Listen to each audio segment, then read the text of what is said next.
Hey everyone, this is Cindy.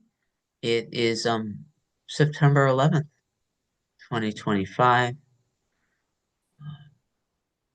Every time I say September 11th, there's this moment going, man, how the years shift and change. And in any case, this is the hour that we have um, called Finding Truth Everywhere, where we spend some time with a different voice, and then we come together and talk about what's the same, what's true, what's real.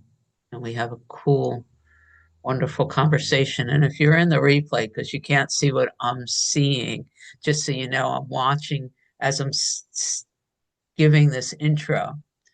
I'm watching people come there's still people are still coming into the room. And with every being, whether it's August or William or Julia or Livy or everybody else who's here before I started, every time somebody else enters this room, there's a sense here in my physical space, whatever that means, of expansion. And there's a little it's the picture that came up, almost like I'm making an ice cream sandwich or ice cream sundae. And every time somebody's coming in, I get an opportunity for a new topping. And it's all kind of mixing together. So if you heard that little hesitancy in my space, it was just I was pausing and feeling the energies and just opening me up in so many beautiful ways. I got a lot of notes. I could talk for an hour. I'm not going to do that. I'm going to say a few things, but first, because it's something that Cindy loves to do. I got a song. So I'm going to play the song. And then I'll give you just a couple of updates or outlines. And then, if there is a pause in the conversation, I'll have more. But I have a feeling there won't be much of a pause. So let's play this song. People are still coming in. How fun.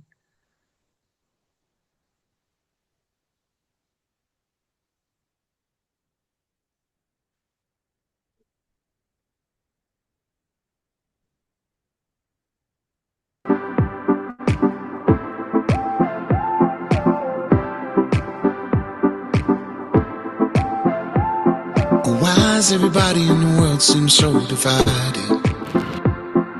Why does everybody gotta hate each other? Who decided? If I took all the world's pride and all the world's money and wrapped it in a blanket and put it in a buggy, could you see that maybe that baby was just the same as you are? It's never been easy. Every day for everybody ain't breezy.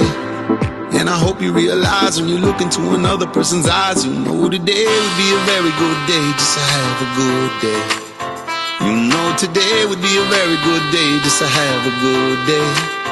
With a little more love and a little more laughter, a little more good vibes, less disaster. Today would be a very good day just to have a good day. All day long, all day long.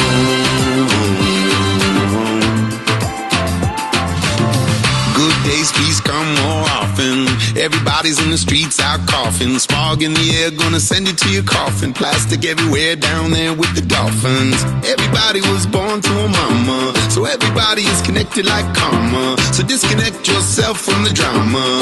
Everybody's trying to heal like trauma. It's never been easy. Every day for everybody ain't breezy. And I hope you realize when you look into another person's eyes, today will be a very good day just to have a good day. Today will be a very good day just to have a good day. With a little more love and a little more laughter, a little more good vibes, less disaster. Today will be a very good day just to have a good day. And I say, hey, hey, put all my troubles to the side. And I say, hey, hey, thank God that we're alive. And I say, hey, hey, put all my troubles to the side. And I say, hey, hey, thank God that we're alive. Today will be a very good today would be a very good day just to have a good day. With a little more love and a little more laughter, a little more good vibes, less disaster. You know today would be a very good day just to have a good day. All day, all day long.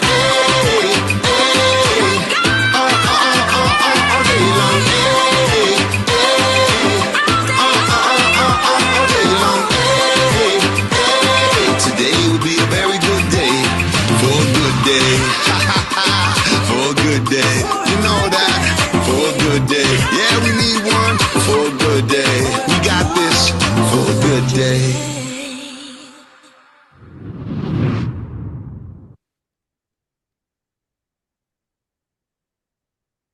Today is a very good day to choose to have a good day.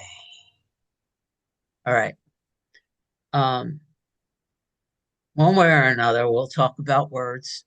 One way or another, we're going to talk maybe a little about Ho'oponopono, especially this aspect of practice. What I'm choosing or inspired to do is just to take a few minutes to look at these 7 mechanisms that allow access to the coder self, the 7 hermetic laws, in order, and just say a word or two about each one of them through the Cindy filtering system, and then open it up and see what happens. Alrighty. Man, it's good to be here with all of you. Did I say that? The law of polarity. Man, that just made me happy. You know, to me, it was just the Tao. Every time I help facilitate the intro teachings to the Tao, and I've studied it. I have probably 6 or 7 different versions. It's amazing how many different interpretations of one text there could be, and how different they all sound. But in general, a big major teaching of the Tao is balance and the swinging of the pendulum. And if you hear the focus is on balance, the pendulum's going to swing. But if for some reason you make this decision that through your own separate effort, you've got to push the pendulum in one direction, the promise of the teaching of the Tao is that in order for us to come back to balance, it's going to swing of equal force in the opposite direction. And you got to let it be so it comes back to balance. And yes, it's choosing not to be the doer, right? When we allow the natural flow. But when we somehow the separate self effort, the sense of being a doer, pushing the pendulum, that's I learned that from the Tao. And we go back into this like law of rhythm. And I was listening, everything's in flow, everything's in rhythm, everything is coming and going, and we've had that. I've heard Amy teach on that multiple times. You know, the waves go in and the waves come out, and the waves go in and the waves go out. Nothing's really static. And the other part of this, that's when we know that, we can allow the emotions to flow, and we could feel, we could be fully alive in the present moment. When we don't know that, and we try to change the present moment, I've got Jim Self in my head right now. He says you can't fully process the present moment. That's okay. But what will happen is you'll take that experience, that whatever we want to call ourselves being, that experience that has to be processed through you. If you can't do it now, that's fine. You pick it up, and Jim Self says you put it in the backpack. I've heard Helen Hamilton talk about freezing the ocean, freezing it into ice cubes. It's the same kind of thing. You put it in the backpack, and even though you're not seeing that experience you don't want to look at, it's still coloring your world. And at some point, it's going to come out, and we get to look at it. And even the guides keep talking about that, right? Every we we we don't have to, there's no guilt or shame, but there is this requirement to look at and be with everything. And so if you don't do it now, you sort of kind of freeze bits and pieces, and then at some point they're going to thaw and you're going to go back into this flow, this and out and in and out. And there's lots of opportunities to talk about doers and not doers and that. And I don't know. Um, I got William in my head right now going, I don't care who's the doer. I don't care what's going on. It's just sort of, if it isn't processed in the present moment, it's kind of coloring things until it does get processed. So that's the second law, the law of rhythm. So we got the law of polarity, the law of rhythm. You know what? The law of cause and effect, I don't know how to touch it because I don't know, cause and effect are the same thing in my space, input, output. Um, I don't even know how to be with that one. I trust that there's a teaching there, but it's not alive in me right now. So I'm not even going to pretend. It's the same with the law of gender, by the way. I understand that there are different aspects, different ways of being, but whatever Cindy is at the present moment, those two laws are just not, they're not alive in me is the word. They're not on for me. They're not something that I'm going to pretend I could talk about because they're just not part of my current moment awareness. Um, so that's the laws of cause and effect, which was very interesting. And that's a biggie for me relative to cause and effect, is knowing that I don't know, which is another part of his teaching. I used to think I knew, but now I fully accept that the physical world is this mirror, the reflection, or Helen Hamilton has actually taught me that the physical world, the emotions and the thoughts are all the same thing. One doesn't even cause the other. They're all just different facets of the same thing happening. So I'm sitting with that whole thing right now and I'm waiting for a deeper understanding. I'm asking for a deeper understanding, but it's not here other than to say it's my understanding of that is shifting and changing at the moment. And I'm I'm happy not knowing. That's one of those places where I used to think I know and now I don't know. And at some point I'll know something else, which is, um, I know is a part of what we're doing here. Law number 5 is the law of mentalism. All things come from the mind. I adore that. I just know that, I don't know what the mind is, which is kind of cool, not knowing what the mind is. And yet, um, even when Helen Hamilton says the outer world and our emotions and our thoughts or beliefs are all the same thing, she also says the only thing we can question is our thought or our belief about it. Um, and all of the Course in Miracles talks about mind and thinking, and so I recognize that I trust that teaching, which is all I can be right now, because I trust that teaching and I can tell that there is an opportunity to be outside of the mind, and I have these beautiful moments more and more where I'm fully conscious outside of the small self mind, and and and I could watch the mind in action and I could allow it to transform from there. Um, and all the conversation about what do you do about that was a big part of this podcast. um, Rana was talking about it briefly before a lot of people were here. I get to do things versus I have to do things. For instance, we could, and even the part of the Kabbalah I'm doing now with some others, huge. This reframing, reframing every moment in a thinking process, recognizing that everything is for us, that we're not a victim of the world we see, that in any given moment, no matter how uncomfortable, it's ours to live and appreciate and learn and grow from. These are all mental activities, reframing every specific um, experience we're having um, to one of a gift and an opportunity for expansion and empowerment. The law of vibration, well, oh man, everything about the law of vibration brings me back to the guides.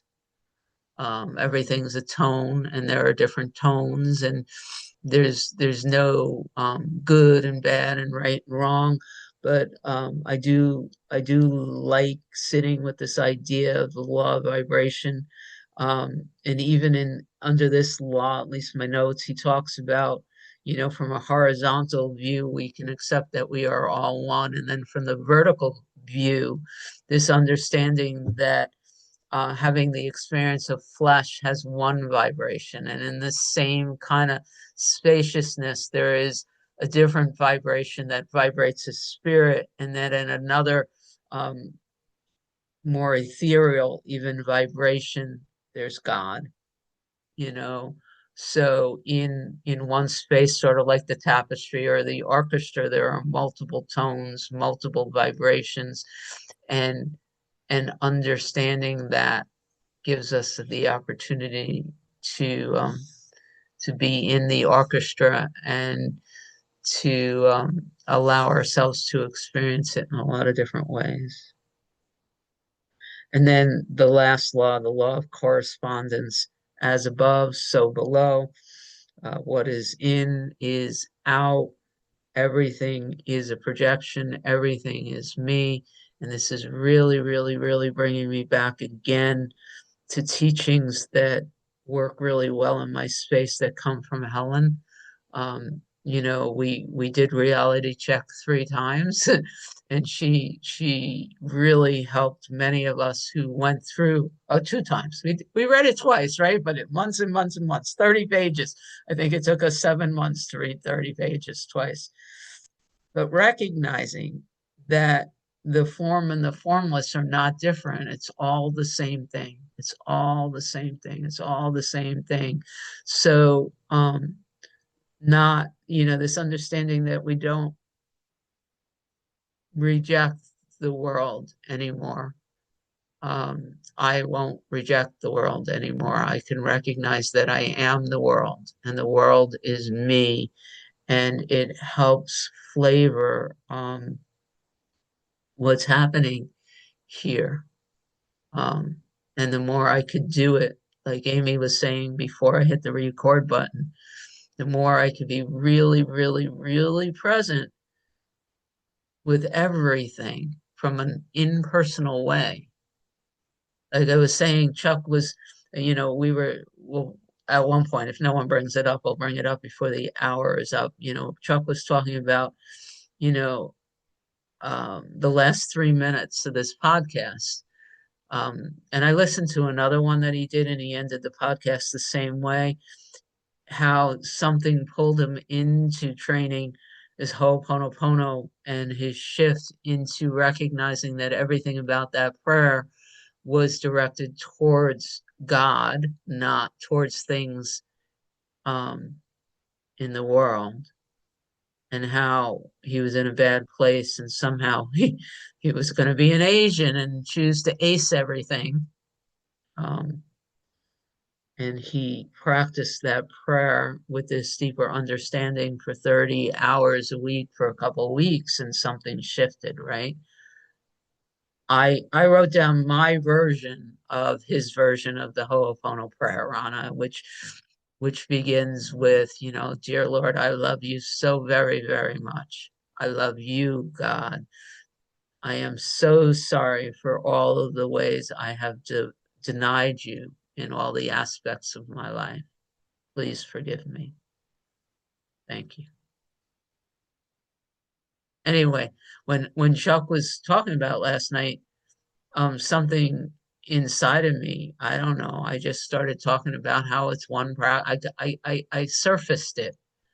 in a way that, well, that's just what this body did. Afterwards, there was discomfort here, and I sat and watched it. And this morning, I listened to that part of the teaching again. I saved it, I savored it, and I realized it was for me. And yeah, I don't have to do it the way he does it, but he's really pointing to um,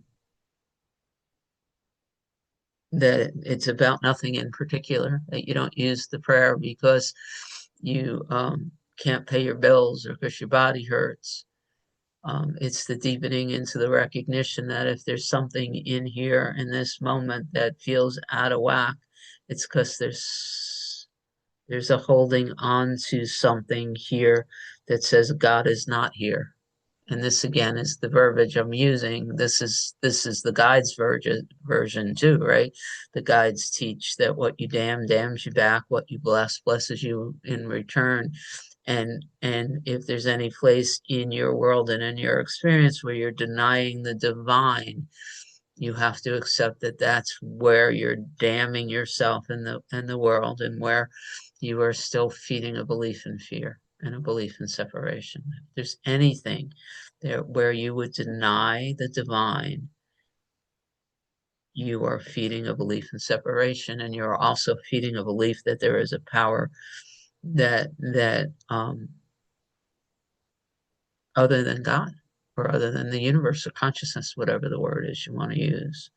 And so the way he was teaching the Ho'oponopono prayer was totally in alignment with that. I really love you, God. That's you, God is all there is, and so much love here for the divine opportunity to just be here now.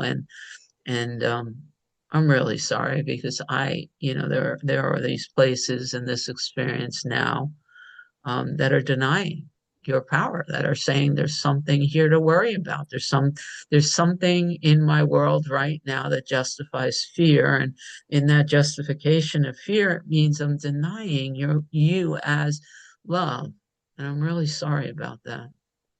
And the words of the Ho'oponopono prayer, and of course, the miracles will say, "Please forgive me," which is another way of saying, "Please help me remember that this isn't true." Thank you. And thank everyone.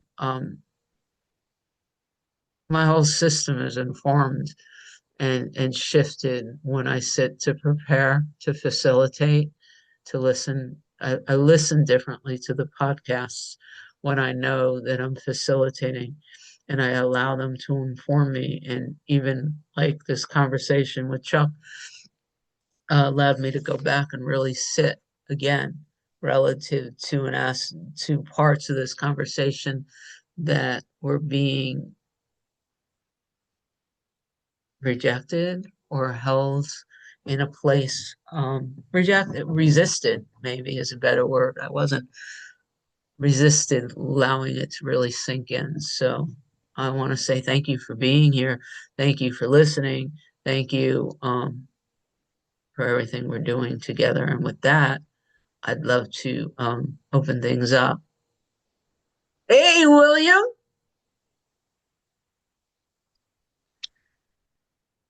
Let me first just say thank you. Thank you. Thank you.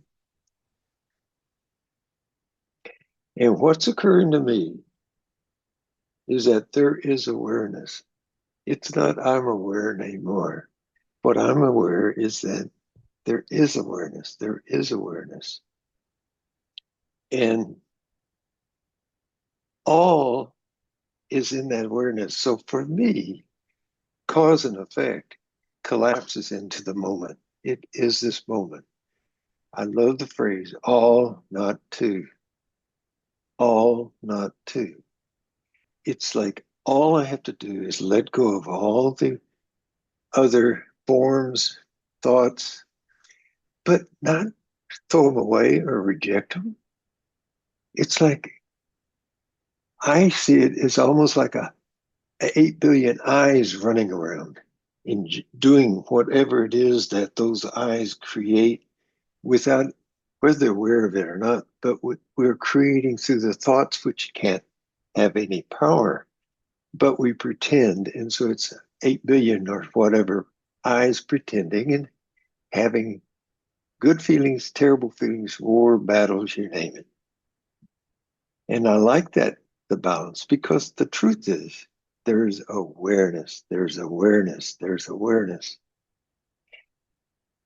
And that's why I like home, because it's always there. It's like knowing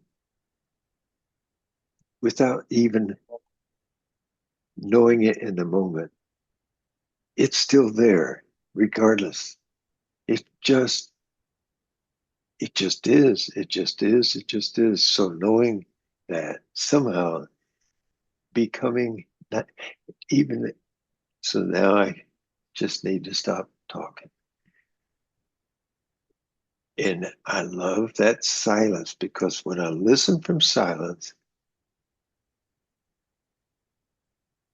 it's really that space I'm looking at, listening to, watching, all those forms that go on in the thinking mind.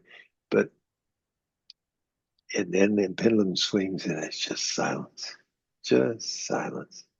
So anyway, thanks for this space. I like the way Were you there when Amy told us about her dream? Maybe she'll tell us again, because as you were talking about I cause and think it effects was. Yeah, collapsing, yeah, I yeah, yeah, just I've been finding myself doing this yeah, fairly often. yeah. And for me, it's just I collapse into one. It's now, now, now, now. That's what happens. Okay. Mhm. Howdy, Amy. You know, William, at some point, we're going to open these meetings and we're all going to just look at each other and sit in silence. And that will be so fulfilling. I love what you said. I find that as much as I agree with you about no words, this point of awareness still enjoys saying it over and over again for some reason. And I think maybe that's because this world pulls us back in. And so coming out of the dream into the oneness is so lovely, so satisfying. So one of the things that came to me was he never mentioned the law of love, which A Course in Miracles does. And the law of love, I've been thinking about what is the law of love?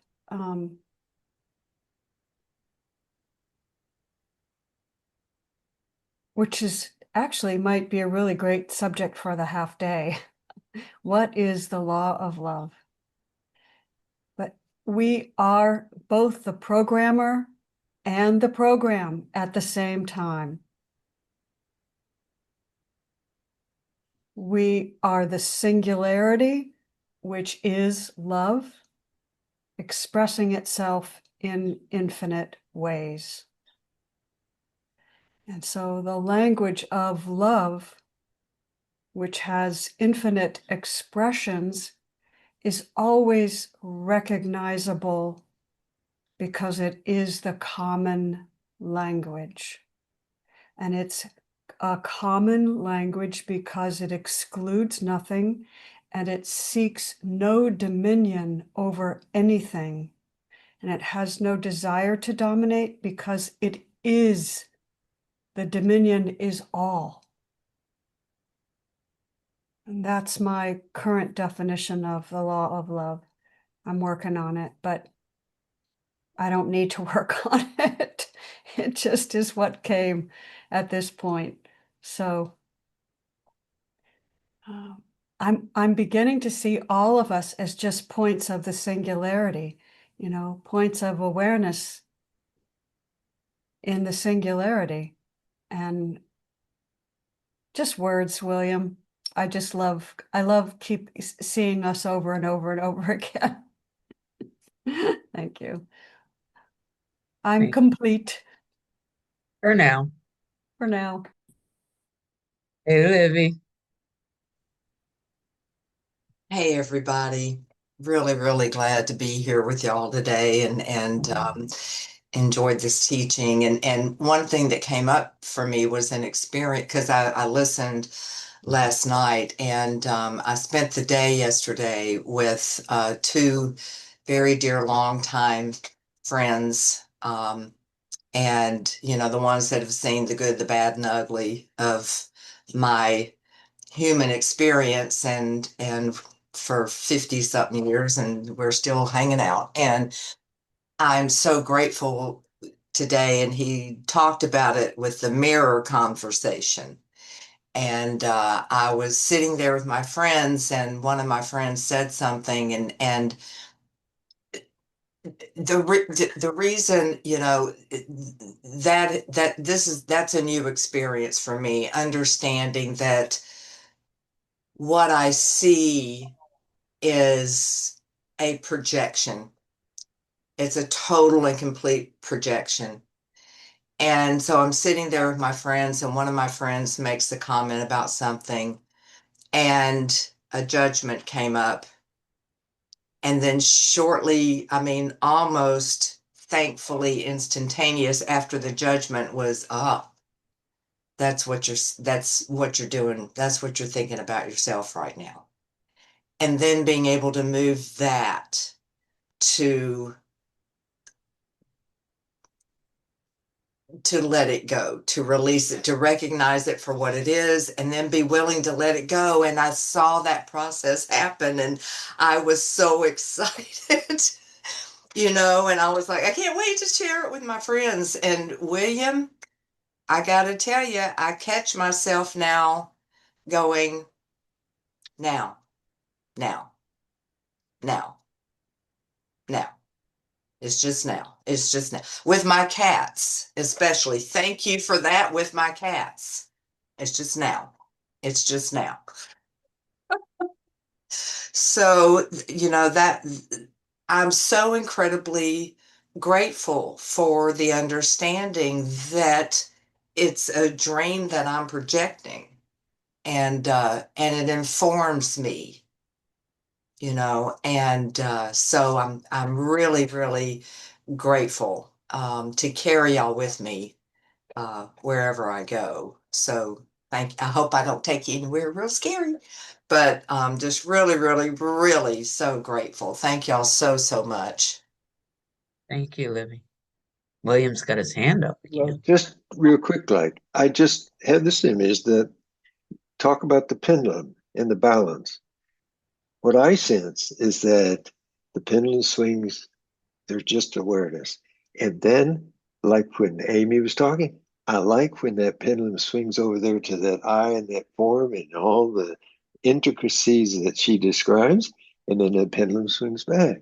And then that pendulum swings over there to Livy. Or it's like every one of us. I love those thoughts. I love those stories. But the pendulum swings back to the truth. There's awareness.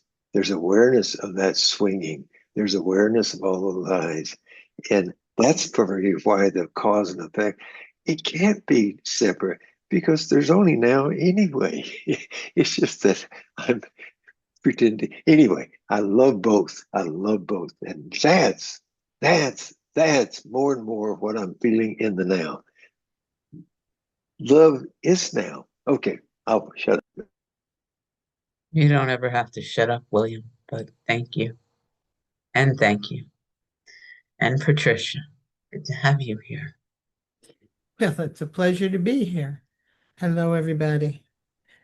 To build on what William was talking about, because I've been thinking about this, we go from one point, something happens, there's a reaction, it's like a normal reaction, a human reaction. It happens, let it go, and watch the pendulum swing to the other way. I take the word forgiveness, that because forgiveness and acceptance to me are they go together. They're one and the same. So something happens, I go into the forgiveness And at first acceptance and forgiveness, and then it swings to the other way, goes into, let's say, care and love and well-being, and then comes back to the present moment, comes back to the awareness, come back to the now. And that's all there is. And it's peaceful. Thanks. Thank you.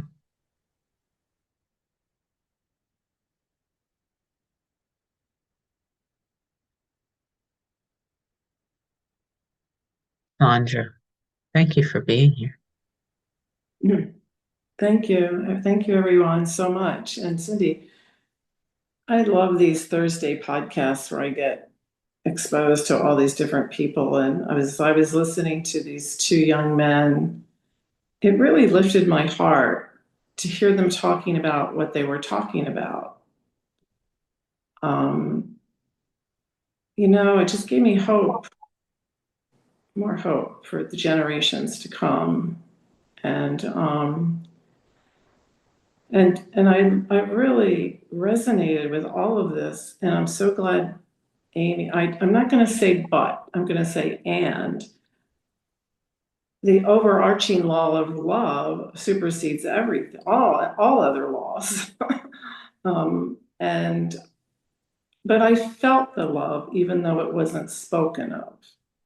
I felt it, and I've heard people speak of love and not feel anything, but I felt it through these beautiful young men. And so that was like the main impression. I would love for somebody to get on a meeting with me so we could talk about all the details of this, because there were so many details that struck a chord to talk about tones. When you said, I think this is kind of what you were saying, Libby, we formulate reality as we think and speak. And then we are the game player and we are the coder. What a great metaphor, all at the same time. And I was just remembering learning programming and how there are all these little infinite branches that go off forever in coding. And depending on which turn you take, and it's just, it feels like that's true to the experience that I'm having in life. That I am in the game, so we call it the dream here sometimes, and at the same time I'm coding. And he also said we have such power as beings of light. And I know that's true. And, oh geez, there's so much in here. I liked his idea about the boxes that we put ourselves in. Every noun is a box. Every label is a box. As he was saying that, I thought, wow, I'm really I'm a female box a lot as I interact in the game. And oh wow, that we can be, people are dissolving and unboxing now. I liked that. As far as the non-dual, I struggled with that a lot, and I really like that it's both, that I'm experiencing both at the same time. I recall having a long conversation, a one-on-one with Jenny Beal, because I was so confused. Reading the Course in Miracles and then hearing the non-dual teachings. And she said to me, the problem is you're listening to too many different teachers. I don't think she would mind me sharing this. And I was like, you really need to just listen to like Rupert Spira and Francis Lucille and me. It wasn't egotistic. I love Jenny, and I think she was trying to help me. And I realized, listening to this, is I don't want to be in any box. I don't want to be in the non-dual box, so that I don't hear things and I try to translate everything into non-duality. I don't want to be in that box either. So it was good to hear that. I liked hearing that. Did you catch that he said every noun is a box? Yes. And that in the Native American language, there are significantly more verbs and only very few nouns. I liked that a lot. I also liked that there was I don't know if he said purpose, but he said, it's like we're playing hide and seek with awareness, and that the divine self picks the toughest places to hide. I thought, wow, is that true? And Amy with her carpet rolling out, her carpet rolling back, or that, it just related to that to me. Or, that it's almost like I need the experience of duality to fully appreciate all the experiences. And then I get to remember the truth of being, and that is even a whole nother beautiful experience. It's like unwrapping the presents at Christmas. I've heard you say that, Amy. Even if I know what's in the box, it's still fun. And it's more than fun. It's uplifting. It's beautiful. It's so beautiful. And I just liked hearing how he described it in a totally different way, I guess. This whole idea of purposefully being in the game and then purposely being the recoder or the coder. I think the coder. There was something else that really struck me. I wrote it down. It was about relationships. Your relationships, therefore your story about the choices or actions you take is way more important than the activity itself. And that is so true to me. I told you all the experience about going to the dentist, and how I used to hate going to the dentist. And then I changed the relationship. I reprogrammed it. I now love going to the dentist, and I love getting my teeth cleaned. I mean, and there's so many things about that fits into I have to and I get to. And we're together, I think, with Nandago's help, saying I get to a whole lot more. A whole lot more. Everything we get to do. And this whole idea of vibration that you mentioned, Cindy, oh man. I mean, he went into quantum entanglement, but I have had the experience, without saying any words, of going into a room with my family and just sitting there in a higher vibration and watching the miracles happen. Watching it happen. It's just so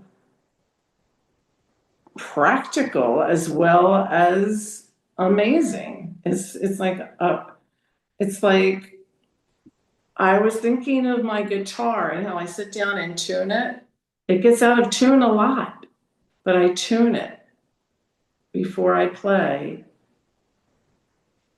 because if I don't, something's off. It's like, a twang instead of a nice clear note.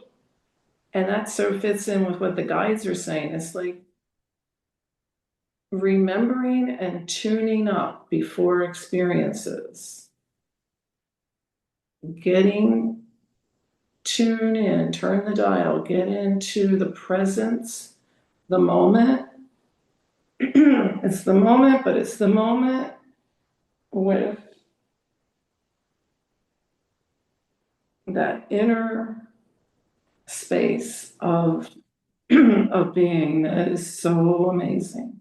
I don't even know how to explain it. The example of the joy of broccoli, that did catch that.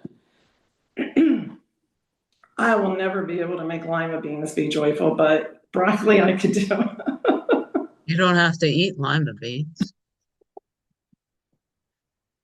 Okay, let's see. Changing the relationship to the story,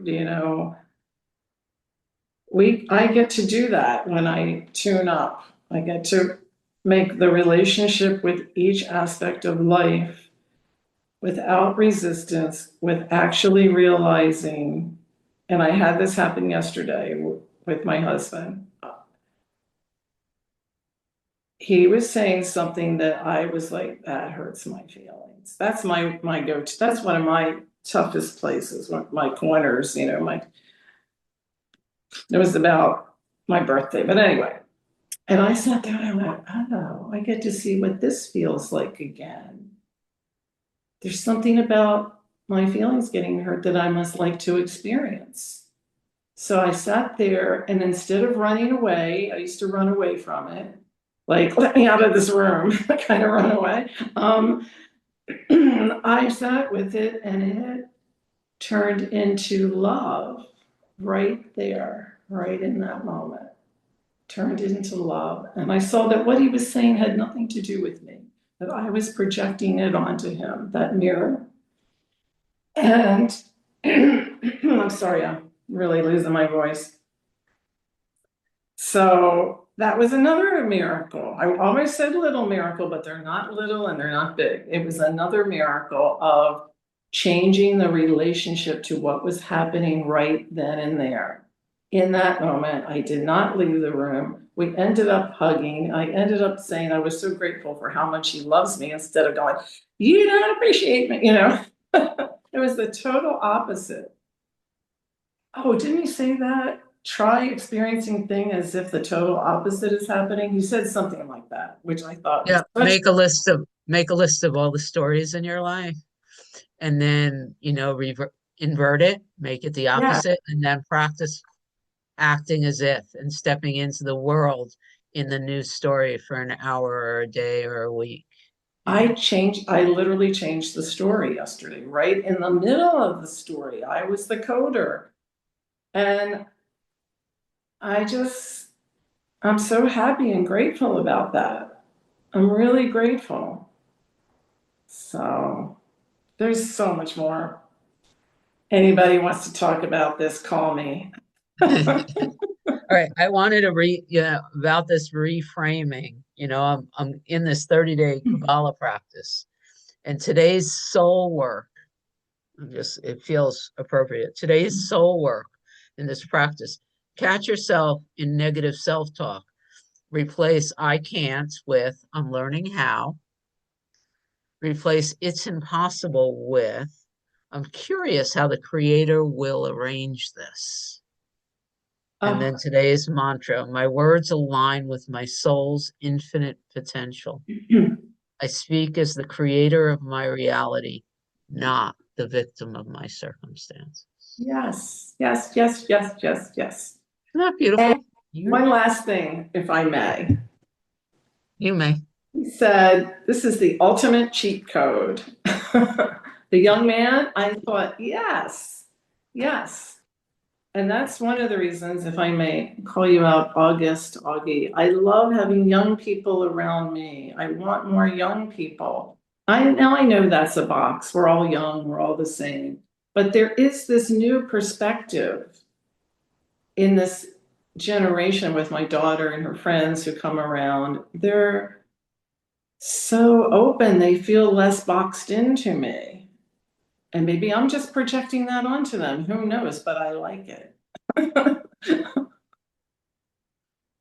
Yay. I appreciate Hi, Julie. So happy to have you here.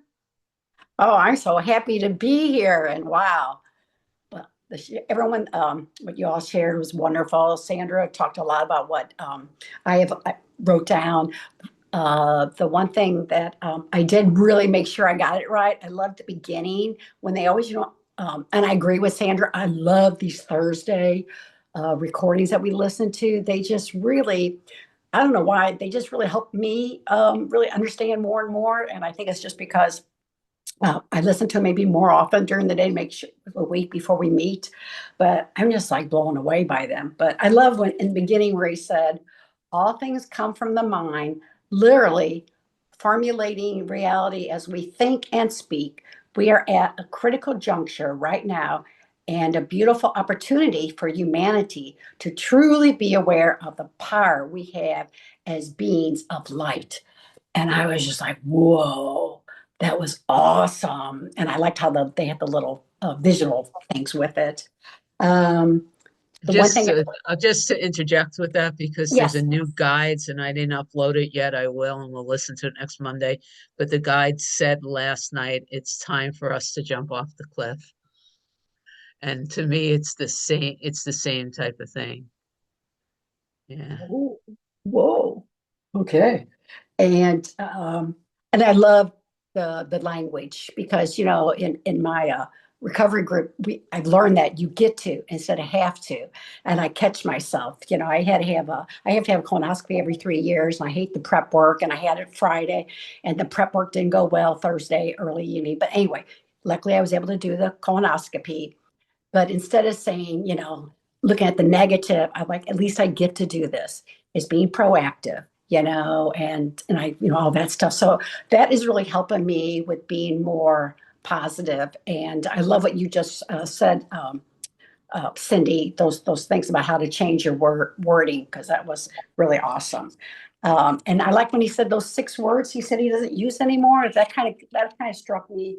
Right, wrong, good, bad, positive, and negative. It's kind of weird about the positive. However, I did really enjoy him and the man doing the interviewing. So I thought, well, he said he removed all judgment. And I thought, oh, that's an interesting way for me to look at that. I didn't even think about it, with the positive that was a judgment, but I liked it. And I liked how he said, just like words like working out.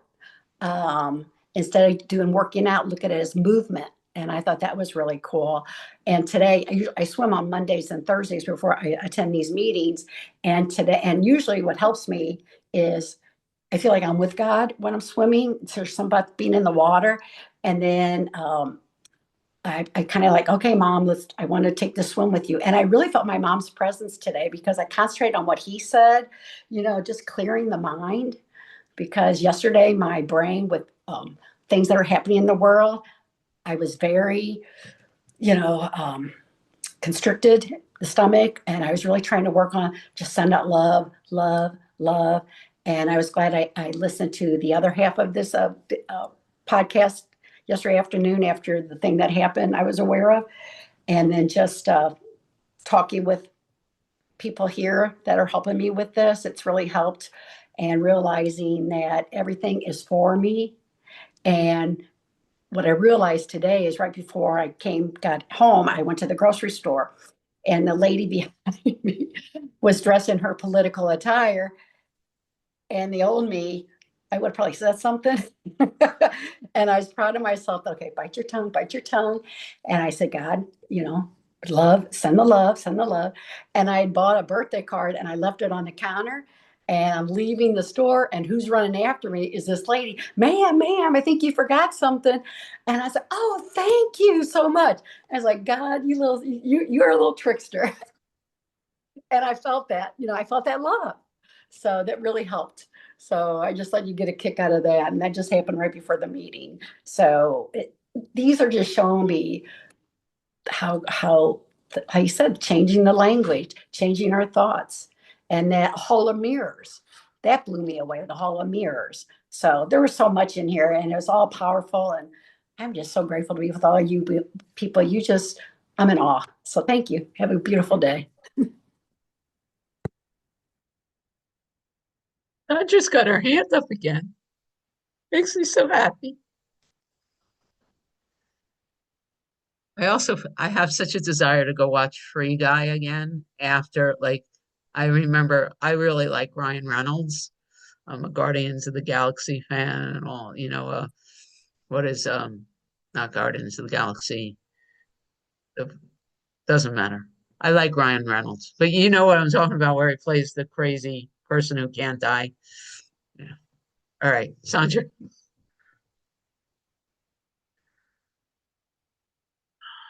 Deadpool. Thank you, Julie. Yes, Deadpool. I want to lift up something else he said. He said you can create relationship with everything. And then he said, when he was weightlifting, I think, he was weightlifting or trying to improve the body or something. How much of God can I feel in my body as I'm moving this? And it's like, how much of God can I feel in my being no matter what I'm doing? It's not like just like, I don't know. It's becoming less of a like my daily morning time. You follow me? Like my daily morning time, I'm in the presence. Now it's like all that he's saying all the time with everything. And I liked that. And with 4 minutes left to go, I'm just putting it out there. It's not a big topic here, so, but in some of my other, like especially global dyads and NVC communities and these different communities, this idea that the word trauma has been mass dropped into our collective consciousness, and having it replaced, and the word he used, which isn't my favorite. I like the word gift or opportunity or how can I use this, but he replaced the word trauma with divine seed. That everything that we're calling a problem, and look at me, and I can't because of the trauma of my childhood, has been reframed as this is a moment in this experience that I can use to expand my consciousness. It's a gift and a gift and a gift. And the other thing that I appreciated, it's a basic NLP teaching, which was an earlier part of my journey, in that conversation about trauma. And it is also very similar to we can't see the big shifts, the ships, because it's not part of our reality. His, yes, of course, use the T word, but in a higher vibration so that you can connect with the people who are in that pool, but then work to rise them above that and be where they are, and then continually walk up the ladder and keep reframing the experience higher and higher and higher until who has come to you and asked for help can appreciate that where they were in the belief that they are broken because of their past trauma, can now appreciate that every moment in our life is, in it, as Nadego has taught us, a gift that we get to unwrap.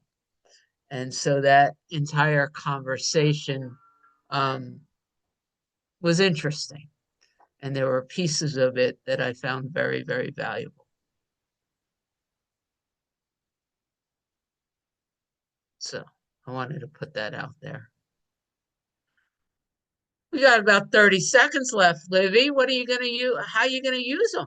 I just wanted to share, kind of piggybacking on Julie, that when I sense my dad, my mom, my cats that are part of the ether now, it's more of, oh yeah, it just seems more like, of course they're here, rather than, oh my God, it's like, well, no, it's a matter of fact. And I just start talking to them.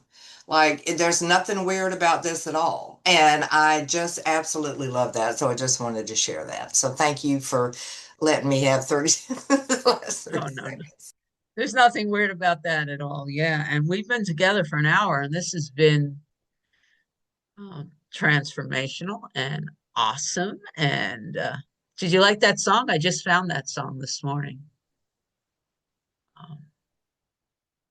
And we meet again in 3 hours. How extraordinarily wonderful is that? The best. It is the best. Okay, do your homework. Mwah. Love us. Amazing.